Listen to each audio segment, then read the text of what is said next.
कभी सोचा है एक सिंगल ब्रांड किस तरह एक पूरे देश की उड़ान की कहानी सुना सकता है। सोचो 1920s का बॉम्बे, स्मोक से भरी चिमनी, कॉटन के गद्दों के बीच मजदूरों की आवाज और एक छोटी सी मिल जिसका नाम था रेमंड। ये सिर्फ कपड़ा नहीं था, ये आइडेंटिटी और इंस्पिरेशन दोनों थी। Before make in India trend बना, Raymond already made India proud. आज हम उस कहानी के थ्रेड को पकड़ के पूरी इंडस्ट्रियल कल्चर और ब्रांड जर्नी समझेंगे, from smoke mills to global runway. ये हिस्ट्री इन मोशन है।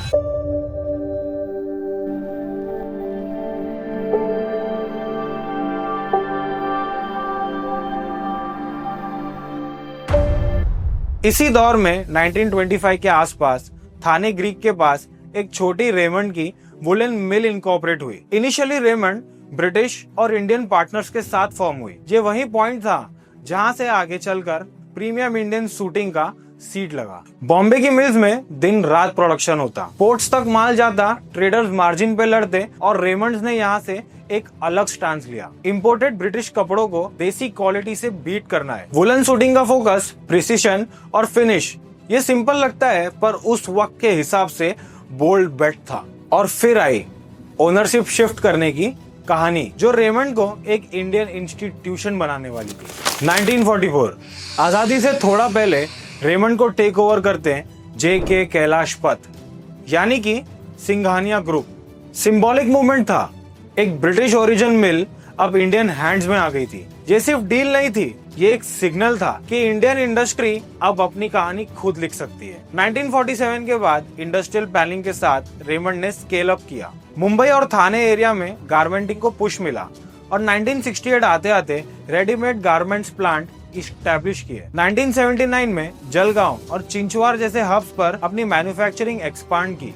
रिटेल में 1958 का King Corner, Ballard Estate brand building का अर्ली माइलस्टोन बना। इस दौर का सबसे बड़ा कल्चरल पिवट आया द कंप्लीट मैन, वो आइकॉनिक कैंपेन जिसने इंडियन मस्कुलिनिटी का टोन बदल दिया। Caring, cultured, family first, angry young man stereotype से बिल्कुल अलग। कैंपेन का मॉडर्न शेप और उसका आर्किटेक्चर अर्ली 90s में हुआ। पहले के कुछ क्रिएटिव क्यूज फ्रैंक सिमोय के जमाने से आ रहे थे। तब से 2-3 जनरेशन ने रेमंड को सिर्फ सूट नहीं, एक सोच के रूप में देखा। विजयपत सिंघानिया एक बहुत बड़े विजनरी इंडस्ट्रियलिस्ट थे। रेमंड को ब्रांड से लेगेसी बनाने का विजन सिंपल नहीं था।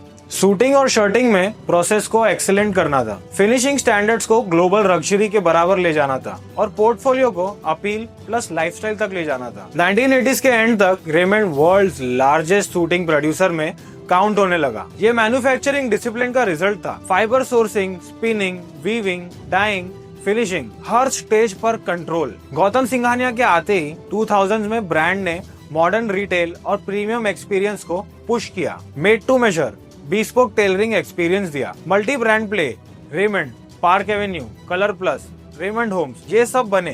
द रेमंड शॉप नेटवर्क को नेशनल फुटप्रिंट बनाया। मैन्युफैक्चरिंग स्पाइन की बात करें तो गुजरात का वापी, MP का चिंचवाड़ और महाराष्ट्र का जलगांव, ये सारे plants integrated high capacity facilities के लिए जाना जाता था। आज aggregate suiting capacity 40 million plus meters पर एनम की रिपोर्टेड है। चिंचवारा ग्रीनफील्ड जर्नी 1989 से प्लांट हेड इंटरव्यूज में प्रोसेस मॉडर्नाइजेशन का जिक्र मिलता है। सिंघानिया ने एक मिल को मल्टी कैटेगरी इकोसिस्टम में बदला। यहाँ ब्रांड का मतलब है सिर्फ लोगो नहीं, manufacturing plus retail plus culture की एक साथ कैलिब्रेटेड मशीन। 1990s में लिबरलाइजेशन के बाद रेमंड ने एक्सपोर्ट को पुश किया। यूरोप, मिडिल ईस्ट, जापान तक इंडियन शूटिंग का नाम पहुंचा। पर फिर आई फास्ट फैशन की वेव।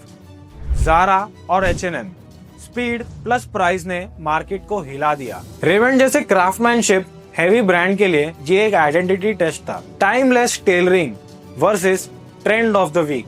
और फिर आई digital disruption, e-commerce, omni channel retail, AR sizing, on demand tailoring. Raymond ने made to measure plus digital tool से अपना premium but modern narrative build किया। Brand suit and investor section पर इसकी पोजीशन विजिबल है। साथ ही कोविड-19 ने डिमांड को झटका दिया। कंपनी ने PPE, एंटीबैक्टीरियल टेक्सटाइल जैसे अडेप्टिव मैन्युफैक्चरिंग से रेजिलियंस दिखाई। अप्रैल 2023 में रेमंड ग्रुप ने अपना कंज्यूमर केयर एफएमसीजी पोर्टफोलियो जैसे पार्क एवेन्यू डियो और कामासूत्रा ब्रांड गोदरेज कंज्यूमर्स को बेच दिया 2,825 करोड़ रुपीस में। रेमंड का फोकस कोर टेक्सटाइल और रिटेल पर शार्प था। 2024 जून और जुलाई में एनसीएलटी ने अप्रूवल दे दिया रेमंड लिमिटेड और लाइफस्टाइल बिजनेस रेमंड का डीमर्जर के लिए। रे ग्लोबल कंज्यूमर ट्रेडिंग का मर्जर हुआ, इसे स्ट्रक्चरल स्ट्रीमलाइन हुआ, शेयर होल्डर्स को स्वैप रेशो डिफाइन किया गया। ये स्टेप ग्रुप को फोकस वर्टिकल्स में ऑपरेट करने के लिए मदद करता है। कोर मैन्युफैक्चरिंग अब भी स्पाइन है। वापी, चिंचवाड़, जलगांव जैसे प्लांट्स के साथ vertically integrated Indian textile leadership maintain हुआ, जबकि पोर्टफोलियो रैशनलाइजेशन ने ब्रांड को premium apparel plus retail direction में क्रिस्प बना दिया। 2025 की रियलिटी है पर्पस लेड लग्जरी। कपड़ा सिर्फ फील नहीं, फुटप्रिंट भी होता है। रेमंड के ESG डिस्क्लोजर में water cycling, renewable energy adoption, process optimisation जैसे स्टेप्स हाईलाइट हुए हैं। कंपनी की ESG डेटा बुक में और उनकी फाइलिंग्स में सस्टेनेबिलिटी के KPIs ट्रैक होते दिखते हैं। आज का रेमंड सूटिंग शर्टिंग में क्वालिटी प्लस इंडियन क्राफ्टमैनशिप का प्रॉमिस है। Omni channel retail plus digital engagement, smart textile और रिस्पॉन्सिबल मैन्युफैक्चरिंग पर R&D। ब्रांड का मैसेज देने का तरीका इवॉल्व हो चुका है। Luxury isn't only price, it's purpose. 2025 में रेमंड्स को 100 साल पूरे हो चुके हैं। The complete man, the cultural memory अब भी स्ट्रॉन्ग है। अगर आप जूम आउट करो तो रेमंड की स्टोरी एक्चुअल मुंबई की मिल्स से मॉडर्न इंडिया तक का टाइम लैप्स है। बॉम्बे की मिल्स ने 19 से 20th सेंचुरी के बीच मिडिल क्लास लोगों को जॉब्स दी और एक्सपोर्ट कॉरिडोर्स बनाए। 1990 से 2010 में उसी मिल लैंड का रीडेवलपमेंट हुआ, स्काईलाइन बदला, सर्विस इकोनॉमी बढ़ी और मैन्युफैक्चरिंग हिंडरलैंड में शिफ्ट हुआ। रेमंड ने इसी ट्रांजिशन को सरवाइव नहीं, शेप किया। मिल से इंटीग्रेटेड मैन्युफैक्चरर से लाइफस्टाइल ब्रांड, लाइफस्टाइल से पर्पस लेड प्रीमियम प्लेयर और बीच में कंप्लीट मैन ने एक जनरेशन को जेंटल कॉन्फिडेंस सिखाया। सच्चाई ये है, फास्ट फैशन की दुनिया में भी इंड्योरिंग ब्रांड्स वही होते हैं जो अडॉप्ट करते हैं, but without losing their threads. ये सिर्फ एक कहानी नहीं है, बल्कि फाउंडर्स और एंटरप्रेन्योर्स के लिए एक लेसन है। सबसे पहला, ownership of process is equal to ownership of quality. Raymond ने फाइबर टू फिनिश चेन पर ग्रिप रखी, इसीलिए डेकेड्स तक प्रीमियम ट्रस्ट बना रहा। लेसन नंबर 2, ब्रांड का मतलब सिर्फ लोगो नहीं होता, ब्रांड का मतलब होता है लिव्ड वैल्यूज। कंप्लीट मैन ने प्रोडक्ट बेचा पर वैल्यूज इम्प्रिंट की, इसलिए कैंपेन 30 साल से ज्यादा पुराना है, मगर रिकॉल वैल्यू उसकी सबसे ज्यादा है। आज भी अगर आप ये टैगलाइन सुनते हो कंप्लीट मैन, तो आपके दिमाग में सिर्फ एक ही ब्रांड आता है, वो है रेमंड। लेसन नंबर 3 है, री इन्वेंशन से ज्यादा जरूरी होता है रेप्यूटेशन। पोर्टफोलियो प्यूरिंग भी बहुत जरूरी होती है, जैसे कि रेमंड ने की 2023 में गोदरेज से डील करके। उन्हें पैसों की जरूरत नहीं थी, मगर उनके माइंड का फोकस सिर्फ एक ही जगह पे उन्हें करना था, वो था टेक्सटाइल और रिटेल। लेसन नंबर 4 और सबसे important, purpose led growth wins the future. ESG smart textiles पर अर्ली बेट, क्योंकि कल का कंज्यूमर कॉन्शियस प्लस कंफर्ट दोनों चाहता है। रेमंड सिर्फ एक कपड़ा नहीं है, एक कहानी है।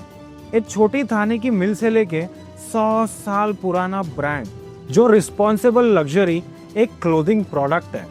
ये थ्रेड्स ऑफ हिस्ट्री है जो इंडिया के साथ साथ बुनते हैं। अगर आप ये वीडियो को अभी तक देख रहे हैं, इसका मतलब आपको ये कहानी पसंद आ रही है, तो हमें लाइक करना ना भूलें। और हाँ, हमें सब्सक्राइब जरूर करना, क्योंकि अधिकतर व्यूअर हमें सब्सक्राइब नहीं करते। मैं हूं अनमोल शर्मा, अब हम मिलते हैं अगले एपिसोड में किसी नई कहानी के साथ।